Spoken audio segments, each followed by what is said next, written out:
Hello and welcome everyone to the Live Division League. For those of you that stuck around for the first forfeit of the match, you have my greatest appreciation. It is me, and I am not Coeus here on your caster desk. Before I let Coeus speak his first words, that actually sounded weird, Coeus. But we do have another forfeit tonight with McDoodles. They were the team that forfeited the first game against Conquer Violet. So it seems like there is going to be another forfeit around the 9 p.m. Eastern Time game. So tonight we only have two matches, which is going to be SPK, Tempest Rampage, and then Tempest Rampage versus Conqueror Violet. So what do we got so far, Coeus? Actually, some really interesting stuff to start off our first game here. We got a Zed and Italy band, not champions you see too often. Very skill expressive champions here, and I. Clearly, some target bans. I kind of would have liked to see them, but yeah, both teams doing the research and banning away some of the champions that the enemy team likes to pick. Yes. So Nidalee band has to be a favorite pick. I do believe that.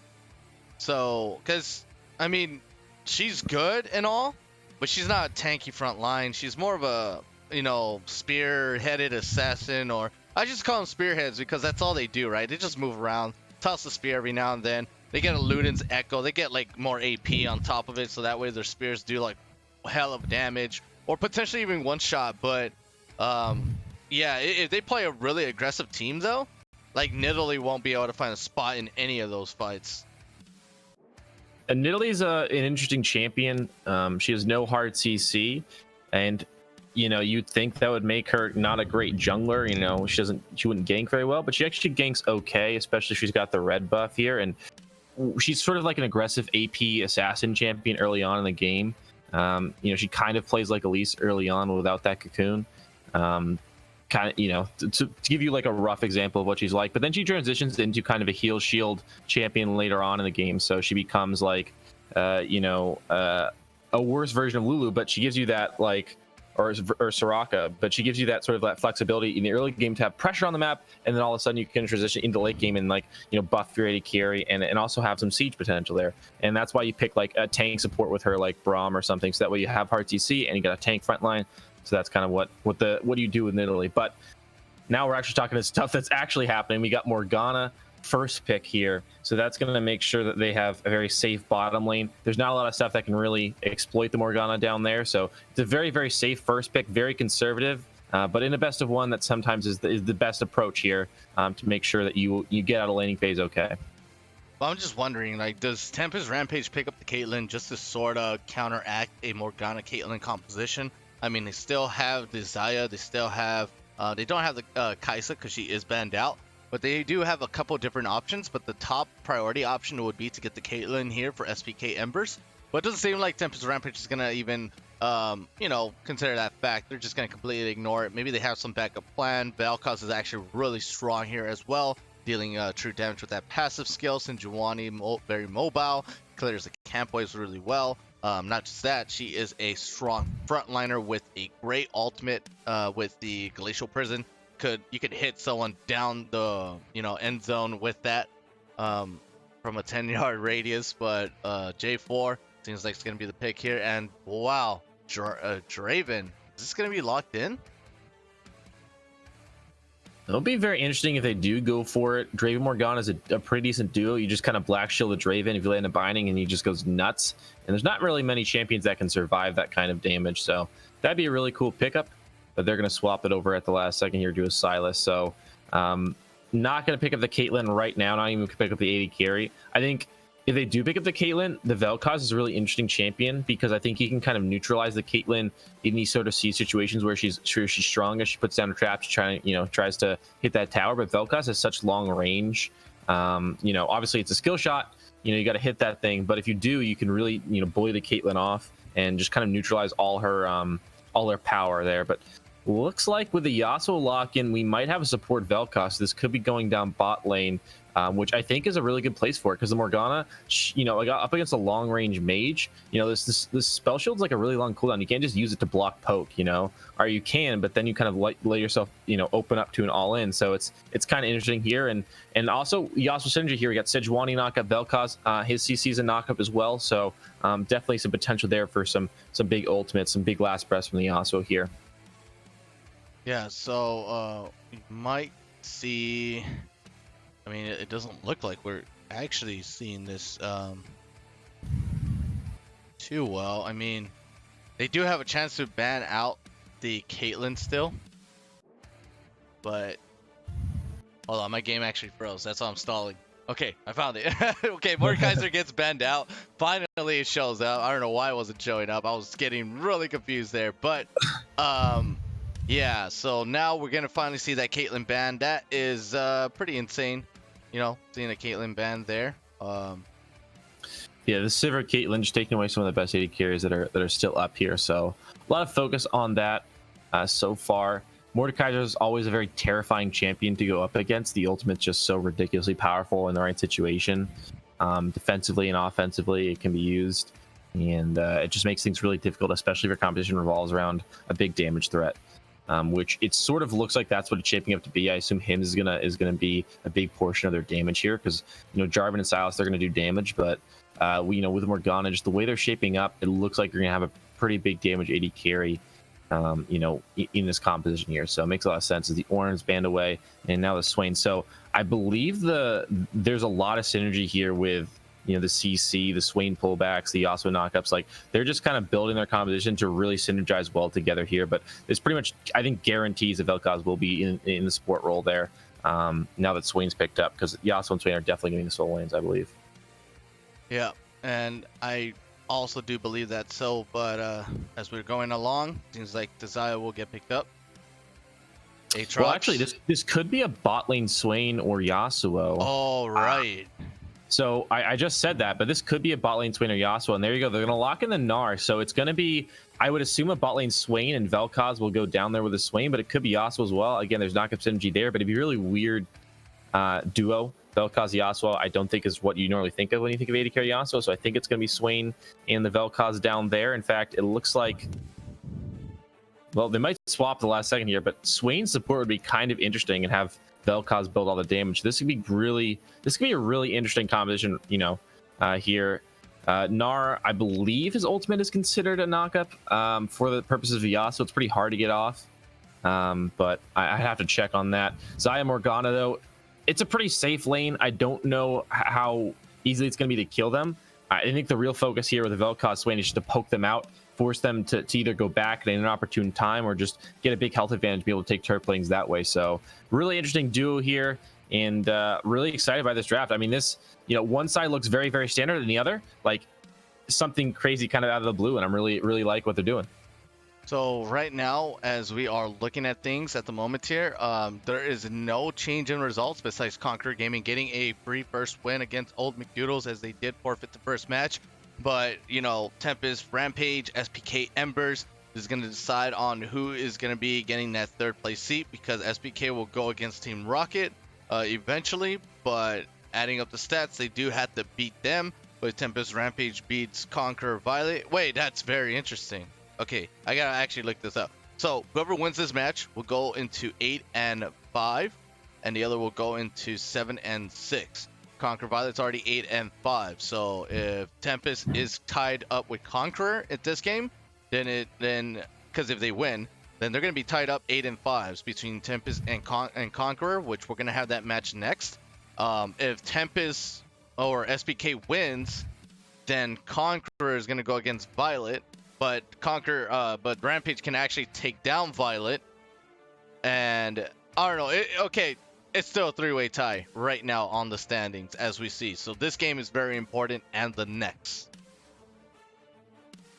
Yeah, to me, it's even more interesting that they would pick up this composition here with so much on the line here. Rampage, they are going with something pretty unorthodox here, especially with the Swain support. It makes a lot of sense, I think. And when you think about the interaction between Vel'Koz and Swain, Right. They become a very scary duo down there. The biggest concern I have for them is like how the scaling is going to really work out, because I assume they'll do something where, you know, the Vel'Koz takes the farm based on the fact that he's in the 80 carry position, he's got the heal. Generally that indicates, even if you're a mage, that you're the one going to be taking the farm, and Swain's going to be the support here. But Swain is kind of item dependent, at least on all the builds people go now, with like Rod of Ages, and then you get Zonia's, or, you know, Morello, and then, you know, you finish it out with maybe a Death Cap or Leon, you know, situational items. But he's like, those items are very, very expensive. Rod of Ages is 2,900, Zonia's is 2,900 as well.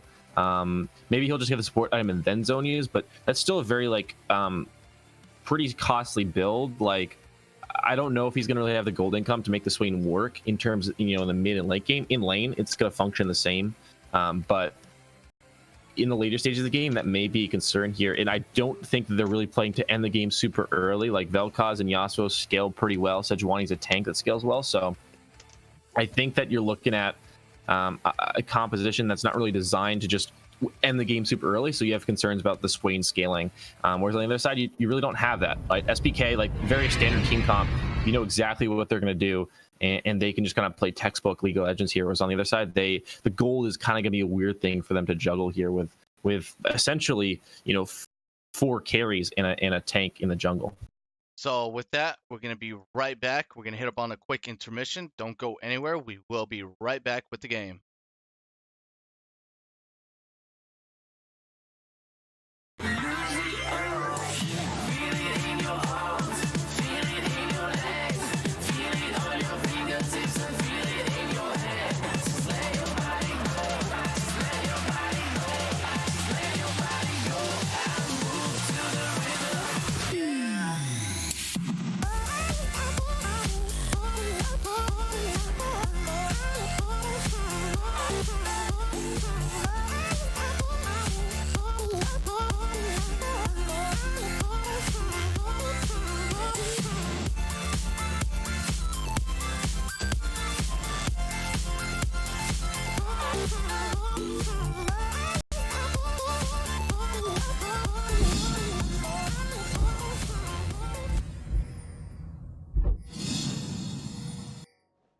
Hello and welcome back, everyone. Just like I mentioned before, we will be right back. And yes, we're going to talk big on gold difference here, because we do have 2 mages, you know, especially Swain. I do believe that he is a, you know, mana thirsty. I don't know what to call him. He's just really mana thirsty. So yeah, he's a mana dependent champion for sure. His spells are pretty expensive, and you kind of want to spam the Q that people like to call it the Sith Lightning there, but Sith Lightning. He's very mana dependent. So, you know, he's clearly going to be playing support. He's got Spell Thieves here, and I think the laning duo is probably going to fare pretty well. But like, what's the build order? How's he going to fare in team fights? Because the ultimate's very powerful, but it's all based on stats, right? The amount of health you get, the amount of damage you do. So I have concerns about the Swain and how that's going to work out in the team comp later on. But I think the laning duo is going to be really interesting to watch. I think it could be very, very powerful here. So I'm excited to see that in action here. But it looks like Sejuani will be going up to the red buff here, so may actually be looking to gank bot lane early on, and they've got really great gank setup if she does make it a trip down there, you know, level 3 after pathing down there here, whereas the Jarvan will be pathing up, so not really a big chance of a counter gank. So I think that things are setting up the way they want them to for Rampage in terms of the jungle pathing, because I think they want to go bot lane here to get that duo ahead. What about jungle? I mean, I don't see him yet, but he could actually just go down to the bot lane instead. Vel'Koz doesn't have that many escapes. Damien Cox only got the never move, I believe. Let me see. Yeah, he got the never move, so he could just wait it out, get the engage. He's gonna check to see if the blue buff is available. Great Dark Binding from Yogg. Shading's gonna take up quite a bit of damage there, but you know, it is a mage. Mages have an extremely large burst amount of damage as long as you're not playing Lissandra, something like that. But definitely Vel'Koz does have that insane amount of damage. Jungle doesn't seem like he is going to be rotating top. He's on his way bot. This is Sejuani heading top side, the Jarvan bot side, so we should be getting some action here from both these junglers. Actually, there's awards. The Aatrox should know, and looks like the Jarvan going to back off, so not actually going to result in the ganks, but we may set up vertical jungling. But here's a quick rotation of the Sylas, so we may have a fight in the jungle if they decide to go for it.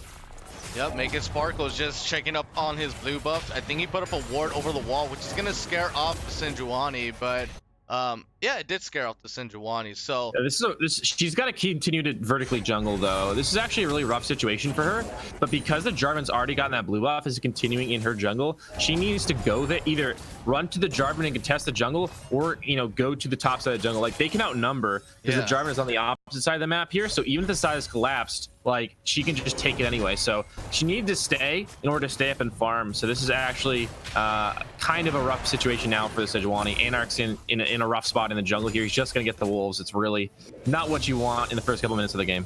Yeah, and Free Swag on top of it does not have lane priority. So the moment he leaves his lane to try to help out his jungler just to try to get the counter active and steal the blue buff from the J4, he's going to be losing up quite a bit of minions. So if they don't get anything off of that rotation, then Free Swag's going to lose out big. So I'm guessing that's not what Tempest Rampage is going to go for, as it does come with a huge amount of risk.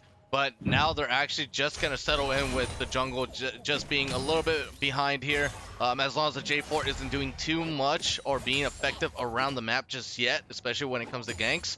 I think it should just be fine. You could probably wait it out, but jungle will definitely get that level 6 a lot quicker than Sejuani. But it depends on how they're rotating right now, as I don't jungle. Seems like he does go around the top side and is going to flee for his life. There are pings coming down. He might try to get something here. Yeah, the Jarvan got double scuttle there, so now this Sejuani really it has basically one camp to farm. She's gonna gank mid lane, but that's no way that's gonna work. Like, she's really starved now for camps to clear because she didn't commit to the vertical jungling strategy here. So this is really rough. The bot lane's doing fine right now. The Swain and the Vel'Koz bottom lane doing here. They know and that deviant flock, Hims almost goes down. We'll be able to use up that heal, but does not have the ignite. Shaden, wish she had the mana. There goes the Eye of the Empire. Not gonna do too much damage yet. No execution just yet. But Shaden, if he had a little bit more mana, he could have been able to get the kill there. Maybe he might go for the last chapter here. I mean, he does have 1100 gold. He just needs another 100 or so to get it. You'd assume, yeah, Luden's Echo for the Vel'Koz for sure. He did not go for the Glacial Augment, one for Comet. So that should be the first item for him. And yeah, he's gonna farm up, get that last thing. So he's probably just gonna shove this in this wave and back. And I think, well, he's gonna need 100. You probably have enough. Probably just wait and base for a little bit here. Right. But they need to be aware of that Jarvan here. So yeah, should be a back timing out of the bot lane here, I think. Yeah, so J4 is definitely gonna back off. Let's see the gold difference between both of those junglers. 1800 to 1500, 300 gold difference between the jungle. I don't think it's that much, but it is jungle that we're talking about. That's an extra 300 gold for boots, and then the rest will go into your damage items and into a couple control wards if you want to go that route, which actually he does. I mean, he goes for the long sword, gets boots, gets the refillable potion, and control ward, just one. While Sejuani not able to actually upgrade the talisman into the it's gonna be a saber, because you know, you go Cinderhulk, you don't go anything else with Sejuani in the jungle side. You go always Cinderhulk route. Does have the Bambi Cinder as well. Eventually we'll build that up, and then has 2 control wards to the J4's 1. So you know that you know, Anarch, since he lost so much off the beginning, he's gonna need a way better read off the J4 jungle in order to actually get his next set of rotations for his jungle creeps. The Sejuani's really hand to mouth in the jungle here. She's gonna get her second red buff, but she's made no impact on the map, and she's down significantly in CS. So this does feel pretty rough for her. I think that they can recover, though. The lanes are doing pretty well. There goes the flash here, and Yarg is going to get the lockdown on top of Damien Cox. Cox is going to go down. I don't jungle is definitely a ganker, but doesn't seem like he's going to be able to get the kill onto Shaden. He sits in the back. 1 kill is sufficient enough for the bot lane duel, as jungle is just trying to get the re-engage. Not going to be able to. Anarch is just hopelessly watching from the top side, but at least he's going to be able to get his jungle safe and sound. Oh, and AC-130, he's going for the full dive here on top of Make It Sparkle, and I Don't Jungle is here, but it's not going to be good enough. AC's going to get the kill. I Don't Jungle goes over the wall, but actually no, he just flashes over the wind wall. He has no escape, and AC-130 will pick up a double kill. Well, that is huge right now for Rampage. If this Yasuo can get ahead, that would be fantastic for them, because right now the bot lane is in an okay position. They just died to the gank, but they're even in CS here, and I think that they'll be okay, and they'll be able to spike in that mid game, which I think is what they're kind of designed to do here.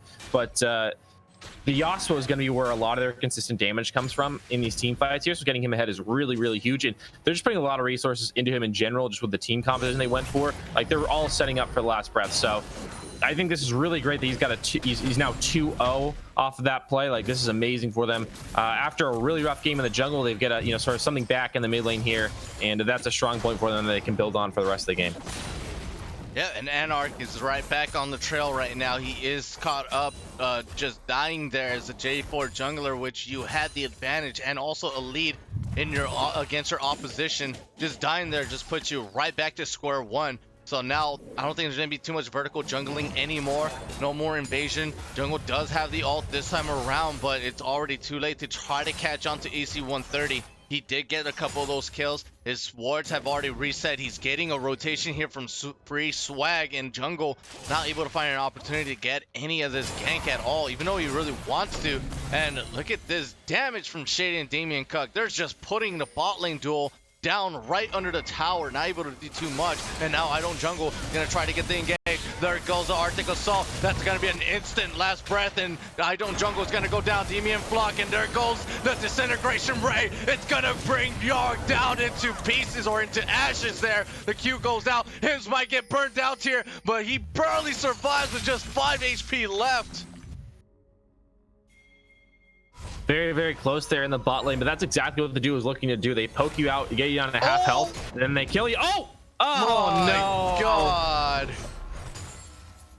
That's tragic. Backing in the brush, massively predicted, and now they're going to probably get some plates off this. I'm probably 1, maybe 2, but with the Jarvan coming up, probably just the single one, and they'll back off here. So this is really great. They got vision here secured on the bot side of the map. The bot lane duo is now, I think, in a really nice spot. Mid lane, fantastic. You just saw the combo between Sejuani and the Yasuo there with the last breath after the Arctic Assault. And now a Mountain Dragon. Like, things are shaping up exactly how I think Rampage wanted it to. A little bit of a stumbling block in the early game here, but the Sejuani's recovered. And you think things are going pretty well. Oh, okay. Well, just not that, there. But that didn't go great. Yeah. Nah, it would have been perfect if that went the way it should have, but it didn't. Not everything goes they got according to flashed though, and the ulti before the ultimate was even thrown out, so I think he probably should have just held it. Was like, yeah, we got everything we needed to in this gank. But yeah, went for the optimistic play, and now I think the rotation should come back to bot lane. Both top laners have TP. Now the Aatrox down a flash and an ulti. You can totally fight over this dragon here. So continue to secure vision and try and take this drag is the next objective here for Rampage. And Rampage right now looking for a 2-0 sweep against SPK, and then Conqueror Violet right after this game. Tempest, Rampage, if they do win this one, they are tied up with Conqueror Violet, and then both of those teams will face off, seeing whoever gets that 3rd seed into the playoffs. So right now, Shaden trying to put up the poke.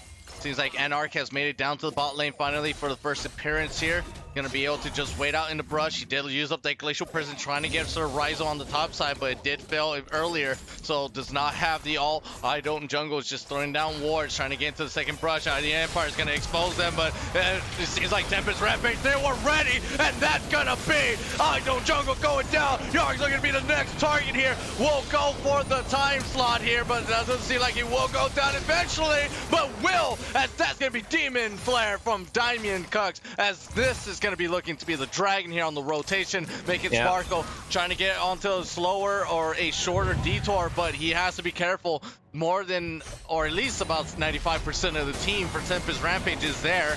Swag does have teleport, make it Sparkle. He's around the corner, throws on the Glacial Prison of his own. He's hijacked it from the Sejuani, but the dragon still for the taken. Yeah, a little worried there because all their ultimates were down. I was like, maybe there's a way to contest, but they were just so far away and the bot lane didn't move. So no way to actually contest that dragon, and that's exactly how a team comp is supposed to go. I think, you know, you have this sort of death ball with the Swain, the Sejuani in the front line. It's just so hard to deal with them. But now a little bit of reinvade. Yeah, reinvade. Anarch is stuck in the minutes of this fight. Gonna try to get the kill here, and AC 130 goes in just like the teammates should. And there's Damien Cox as well from the backside. Will be able to get the kill, and he's on the killing spree, and he will get away with it as well. Hits up the Scry Orb. Does see jungle, but we're not gonna see a re-engage here after that fight. So that was a little bit of a greedy play there from the Sejuani.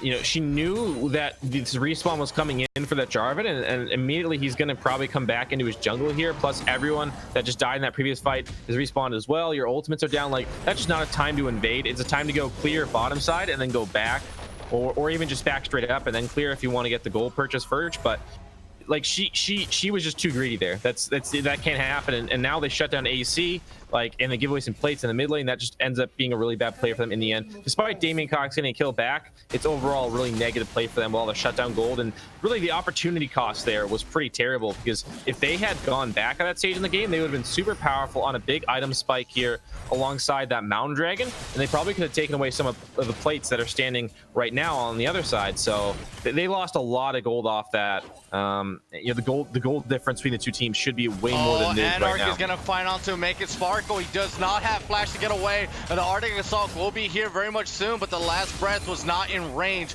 Make it sparkle barely survives there. The J4's onto the top side. AC 130 and Anarch is on the chase right now. J4's on the run.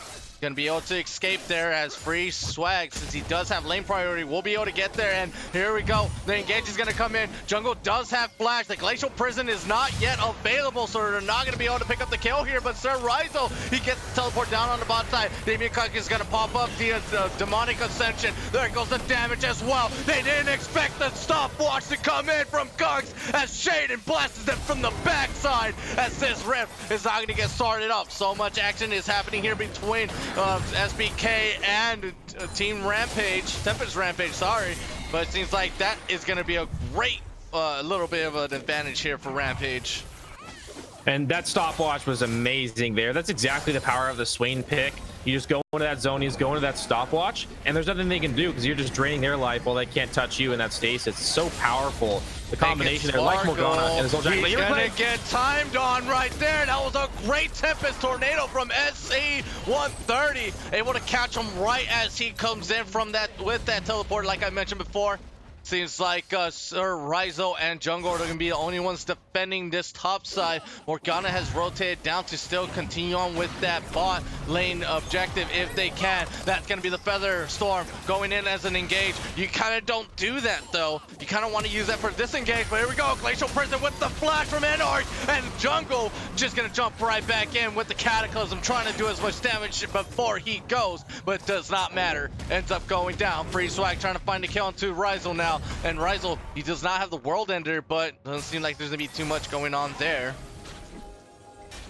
I mean, that was a really weird play in the bot lane there from Hims. Yang put the or Yarg rather, put the spell shield on his AD carry there, and he ended up using the ultimate to try and dodge the knockup from the Vel'Koz. But there's really no reason to, like, because you have the spell shield. So it was just kind of a miscommunication in the bot lane there. Like, it was just really weird. They were gonna engage and they just kind of like left. You know, it was just very strange the way they played that one there, and then they kind of waste the ultimate. So kind of weird. I think maybe there was a communication issue there, and yeah, end up wasting that engage there. But now, you know, the things I was talking about before the game about the Swain not having enough gold to build the items he wants to, and that becomes a concern, his build path, they just don't matter now, because he's got 3 kills and a bunch of assists and a bunch of gold income from the items, all the, you know, the objectives they've taken. So like, all the issues I was sort of concerned about just don't matter, because they've snowballed the game to such a state where it's just like, well, I just have a lot of gold because I kill people, you know. So it's like, I guess that's one way to play it, and it's working out in this game here. So I can't argue with it, but it is an interesting, it's sort of interesting. I would like to see like what had happened if the game had gone a bit more even. What would they do on this Swain? But right now he's in a great spot. He's got his Rite of Ages, probably gonna get the zone he's next to for that great synergy, and he's gonna be super strong despite being the support role. AC 130 trying to get the engage on top of Make It Sparkle. Here comes Anarch. It's going to be an easy Arctic Assault until last breath, and that's going to be Make It Sparkle's last dying breath there. Will go down eventually, or just, you know, way too quickly there. As AC-130, he should have 100% crit chance right now. He does have the Cloak of Agility with the static shift. And look at that dragon. It's just going to get bullied down way too quickly before our eyes has even just laid eyes on that dragon. So, an Infernal Drake, a Mountain Drake. I mean, the state of the game, like you mentioned before, Coeus, you know, I was worried about the gold amount. When it comes to Swain and the Vel'Koz, gold is an important factor. That's your damage for building damage. So, yeah, they're doing really great here. Yeah, that concern just kind of got put to rest, and now they really strong composition. I think the Yasuo is super important to this composition, because one of the big problems people had when you were talking, you know, about the mage meta, when bot lane got reworked and everyone was starting to play Vladimir and Swain and all sorts of other stuff in the AD carry role. Yeah. What happened was they just couldn't kill objectives, because they didn't have, no one had an AD carry, no one had consistent damage on objectives, and Cassiopeia wasn't really meta then, so it was like, well, we don't have that either. Like, some people played it, but it wasn't that big. So it's like, what do we do? How do we kill Baron? How do we kill the dragons? How do we kill turrets? And the answer was, well, you don't. Like, it just takes really long. You hope you get mountains, you hope that you just get enough time with them, because that's how bad AD carries were. You just like, all right, well, we're not gonna have AD carry, we're just gonna be better at fighting, and that's how we're gonna win. But now with this composition, you have Yasuo, who's gonna fill the role of the AD carry in terms of objective taking. That means they don't have a lot of siege because he's a melee champion, but it does mean they can take Baron and dragons really easily, because he destroys them, especially with an Infernal and a Mountain. Yep, thank you for the follow, Yana Good. And it seems like we're gonna get an engage here on top of Sir Rizo. World Ender does not bring you back to life, so he will go down here, and they do have the damage from Tempest Rampage, and seems like AC-130 is gonna get hit up. The Gnarl on towards the wall. Jungle goes out. He's gonna try to get back in if he can. A great blade caller from Hims with the flash. But seems like it's still going to be a 2-for-1 in favor for Tempest Rampage, but at least that stops them from trying to get a potential tier 2 top lane. Anarch now invading the jungle, and I don't jungle cannot be in this jungle currently at the moment here because of how far ahead Tempest Rampage are. It's 4 and 14 on the board, 29,000.5k gold to 35,000 gold. So they're holding up a really nice lead here. It's almost going to be about a 6,000 gold lead. Eventually that is going to grow though, because this Swain and this Vel'Koz is just growing themselves, and since they both are AP, I don't see any MR items besides tenacity boots, but that's not going to be good enough because there's Hex Drinker on the Xayah, but that is the only MR item. Yeah, but that's such a huge resourceful sacrifice for damage. She could have built an IE and get that really great damage, and MR might work for Cox, but won't work for Shaden if that AP damage is going to be true. The Hex Drinker is a big investment. I think you're right, and probably just rushing the IE would be better, and just relying on the ultimate, the spell shield, to save you and your positioning. But yeah, it's kind of situations from behind. It's like there's not really anything good to do. You just kind of have to keep building damage and hope that you can dodge theirs. But yeah, that Baron's gonna die super quick here. Just 21 minutes in, they're already killing it. Wow, I mean, I was making sure they didn't have 3 Mountain Drakes, but that went down extremely fast. I mean, the Rod of Ages is also developing too. Yeah, that's why this composition needs Yasuo so much, is because of that ability to take objectives like that. It allows them to actually play multiple facets of the game other than just the team fight or poking around stuff with your Vel'Koz.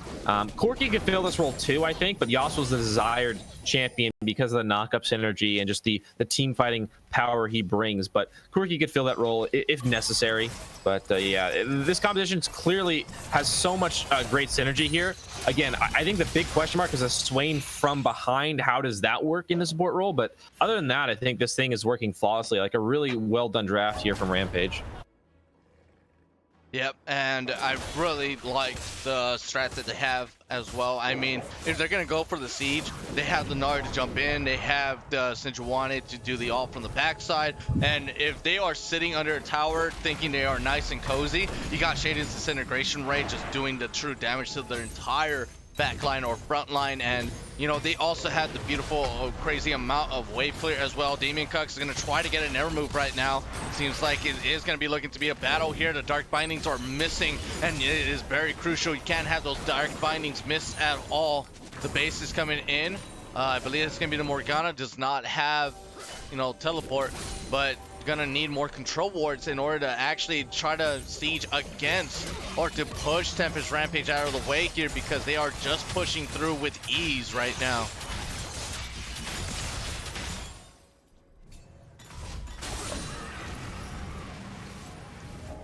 Seems like a bit of a setup here. Everyone is waiting from Tempest Rampage. They're sitting at the brushes. These are not warded, by the way. So SPK, if they take the chance to peek at the jungle, they're gonna lose their lives here. But there goes Yarg, just throwing down tormented soils into those brushes. Doesn't get a hit onto anyone, and SPK are not gonna check the dragon. The Ocean Drake is not worth their lives right now. Now if you hit F1 for a quick second as well, you can see the vision right now for SPK. It's actually pretty good. Like, they've warded pretty well defensively to try and get into their jungler, but they really can't go past like the wolves or the Krugs camps. Like, they really cannot move past that on the map. Like, that's just a map control right now that Rampage has. But they've done a good job warding defensively now, and hopefully they can find a fight to get back in this thing. Yeah, man, Yarg is gonna try to go in here. He is gonna flash right on in, but he does not have a flash to escape now. To him, almost goes down just to the disintegration ray alone. And Damien, he's sitting on the ascension form, looking to see where he can throw that power out of the way, but it doesn't even matter because AC 130, he's pushing down the bot. You also got free swag here, pushing on the top side. The inhibitor tower on the bot side will go down here, and everyone from the side of Tempest Rampage is just pushing all waves here and in all cylinders as well. Seems like the inhibitor will go down. The mid is going to be looking to be pushed up. Anarch is trying to find his way in. They did run out minions down at the mid, but they need to walk back and get the minion wave so it can push in faster, so they have more time to siege here. But it's not really that big a deal here. This game feels pretty tough to come back in. Like, yes, they're not tanky enough to really fight here. There's no they're gonna go for it anyways. That's gonna be the hijack for the Glacial Prison, and they're gonna throw one for themselves as well. AC 130, he can't get the last breath out because he is just immobilized and will go down. I don't jungle, wolf fall. It's gonna be a full 3-on-3. Disintegration ray comes back off a cooldown. Free swag, not able to get the kill here. Hims will finally get a shutdown kill here, and now they just have the damage. It is going to be the 5th kill of his game. I'm not sure how much gold he has with that. 1,200, 10,000. Okay, so Hims is doing great. He has 10,000 gold at the moment. But, you know, Tempest Rampage they just have that money or that wealth all well-rounded throughout their team. That was just a really poorly constructed fight there. The Yasuo came from the bottom lane and was trapped in between the turret and the rest of the base there because he was trying to walk towards the mid lane, but they didn't actually kill the turret yet, so he couldn't get out, and then he just got CC'd and died. And the Yasuo was so important to their team comp to chain the knockups, chain the CC there, and find a way to win through that, because the Vel'Koz and Swain, like, the Swain does decent damage, but again, he doesn't have as much gold, so he's not as strong as he usually would be. And the Vel'Koz is more poke. He's not a lot of consistent DPS. He just throws in a few spells here and there, and then the ultimate does do some DPS there, but they're not really lining up for him because there's so much mobility on the enemy side here for SPK. So, like, that fight really just went so terribly because they did not set it up correctly. And now SPK, they got a bit of gold back. Like you talked about, the AD carry is actually very strong. She's sitting at 5 kills. You know, for a while she had all 4 for team skills, and now she's got 5 out of the 7 here. Jungle is gonna regret that. He goes in with the Demacian standard and a Dragonlance combo, and he's not gonna be able to walk out of there. And this Baron is coming up very soon. I don't know if you have the timers on it. I believe it's probably under a minute by now. 25 seconds away, yeah. Oh wow, okay, that's a lot less than I thought. 25 seconds, and Jungle's barely gonna be alive. Yeah, he'll revive, but I think it'll be dead by the time he does, or very close to it. There's no way he's gonna get there, so this Baron should be pretty free. Pretty much the worst time a jungler can die is directly before Baron, and now with the second Baron, already wanted him down. Certainly they could throw like they did earlier on here with a very poor siege, but already one inhibitor turret's very low. They only have 2 lanes now that they have to really pressure consistently because of the supers now walking down bot lane. So this feels like a much easier situation to end than that first Baron was. So they need to throw even harder, I think, because the Xayah, she does a lot of damage, but she can't kill all of them.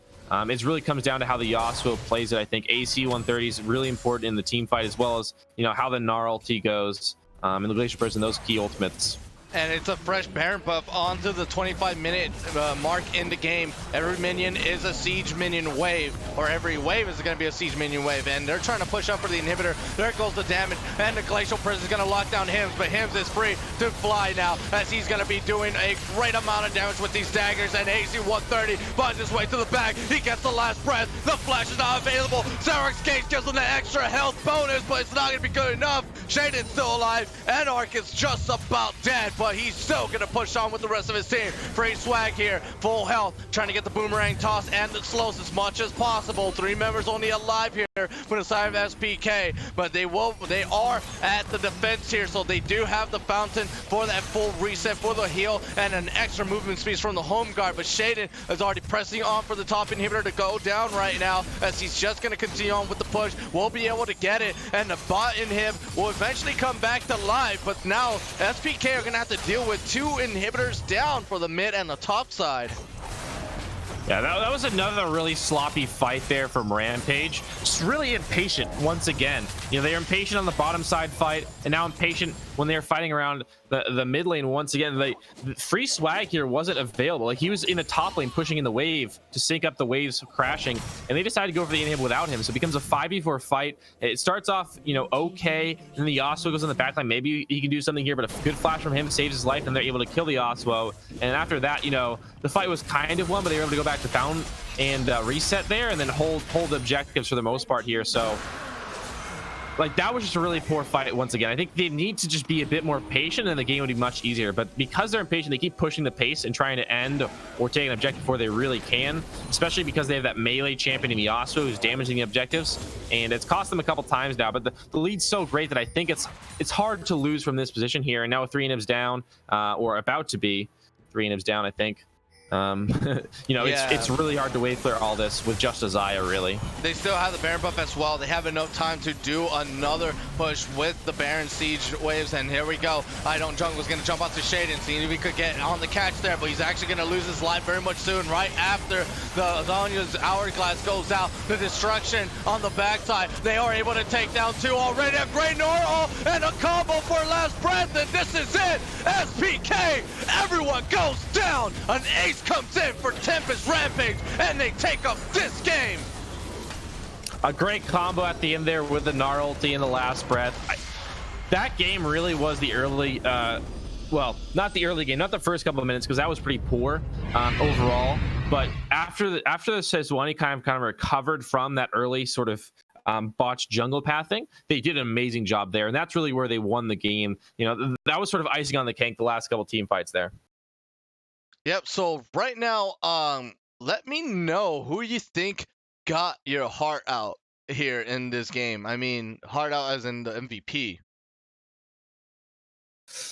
So for me, I think that Anarch made some big mistakes early on in the jungle, but the way he recovered and played the game was pretty good. He even got caught invading, but he played pretty well there. But I mean, the obvious answer is the Yasuo. AC did a great job on that champion, and just playing the team fights pretty well. A few mistakes here and there, but overall pretty solid there. And then Shaden did a great job here. But if I had to give it an MVP, I'd say AC on the Yasuo, just especially because of the flashiness of the champion here. But there were important members everywhere there. In fact, like 2 other guys didn't even die, so that was a really tough game to give him. But certainly the Yasuo there deserves some credit. But lots of interesting things going on, and like Shaden and Anarch, I think played really solid games on their champions as well. The support Swain, you don't get to see that every day. Yeah, so I'll go grab him. Oh yeah, go rob him. Go steal him over. Their conversation doesn't matter. We want him here. He deserves it, and he's gonna be here. AC. Yeah. it was a really interesting game, like the way they played it out. The draft was super interesting. Right. But yeah, like it actually worked out, I think, pretty close to how they were envisioning it would. And again, I wonder what the plan would be if they fell behind with this composition, but they certainly didn't, and that's not a concern if you're not losing. So we'll drag him in here, and we'll get him talking. A lot of spaghetti. What about spaghetti? Oh, we were talking about I'm nervous about interviews, so got a lot of spaghetti. Nah. What's up, guys? How's it going? Congratulations on the win. A very spicy composition. Were you guys just trying to make as many things happen with the last breath? Like, was that the goal of this composition, or what was the idea? That was super, super interesting what you did here. Well, initially we just had the Sejuani Yasuo, which combo, just because you can stack her passive with your autos and Qs, so it makes it really easy in early skirmishes. And it just worked out that we had a lot of ways to proc my ultimate, which is really good. And I think the whole team played really well that game, and we rotated well. Yeah, there was a few hiccups here and there, but overall it seemed like a really clean game. Some of your players didn't even have any deaths there at the end of that thing. There, were you guys? Do you play a lot of these interesting bot lane combos? There, Shaden and Damien ended up going for the Vel'Koz Swain. That was a really interesting combo there. In fact, the Swain was the support, which you don't see very often. Like I haven't seen it personally. Do you guys play that a lot? Do you think that was just because of this game with the Yasuo synergy and how the composition worked out, or is that something you want to do more often? They definitely, yeah, we'd like to play comps like that. Just so I can play like any AD mid, because I do enjoy playing AD mids, and they played pretty well with Swain and Vel'Koz. I don't know if either of them had deaths, but they both played really well. Well, the Swain died 3 times, but okay. Talk about that, yeah. All right, yeah, we keep that out of the conversation. Yeah, but no, we like to have the interesting comps because they can play that or just a normal bot lane. Either way works. And I think they just enjoyed that more. And it, like that game with the Yasuo, it works really well because both of them you can proc for last breath. So there's if anyone hits an ability, you can just go right into a fight. It's really easy to pick people off too. Yeah, very, very well done. Congratulations. Anything to close out with, Mighty, before we go on into the next game? No, but treat the next game very important because that's a fight for third place. Yeah, we got to win that one, get into playoffs. So wish me luck. Good luck. Anything else you want to say before we go? We got a couple seconds here. Anything you want to do? Flame your teammates. I think that's always a fun thing for Twitch chat. Oh yeah, flame teammates. It's really fun to flame your teammates. No, I think my team played pretty well that game. I'm pretty sure I had the most deaths, right? Good guy, AC. Yeah. I kind of inted it up. I won mid lane though. I went too hard in a few fights, Yeah. It's all good though. Superstar player got to make superstar plays. It's the first time we've ever had someone self-blame themselves on the interview. So, yeah, first time for everything. But yeah, there's a lot of humility here. I can sense that. Yeah, the AC must be broken. The AC must be broken. It should be colder. All right, we can flame the jungle for the early game. We lost both scuttles. Put that out there, but Scuttles. Not all his fault. We need to have a conversation with you. Rotated better. Yeah. Unfortunate. It's okay. We turned it around, so all worked out. Well, good recovery. Good recovery by the Sejuani. Anarch did a great job recovering, and in the end, it didn't matter that he lost both scuttles and got 3 buffed. But that's fine. Yeah, it was the laner's fault. He did a lot of ults. Yeah, it was my fault. I should have rotated. Yeah, exactly. Get that priority. So what was I thinking, right? Definitely your fault. Yeah. Might be, dude. Anyways, that's about all I have to say. So. Yeah, and I'm gonna go ahead and put you back with the rest of your team, and good luck on your next match here. I mean, we're definitely gonna stream it. I'm already in the lobby too, so good luck ACM for your team. All right, thanks for having me, guys. See ya. All right, so Coeus, why don't you take us through that intermission with your sweet, sweet voice? My sweet voice. I don't know. You keep complimenting my voice, and I'm flattered by it. I appreciate the compliments. But yeah, crazy game to start things off here. Really like the competition. I hope we get another game like that. That'll be pretty cool. But I believe we see them again here. It's gonna be battle for third place. It's gonna be super important for playoffs as well, I believe. So stick around for that. And I think we'll be back in a couple minutes here. because that game went pretty quick. They ended it pretty early.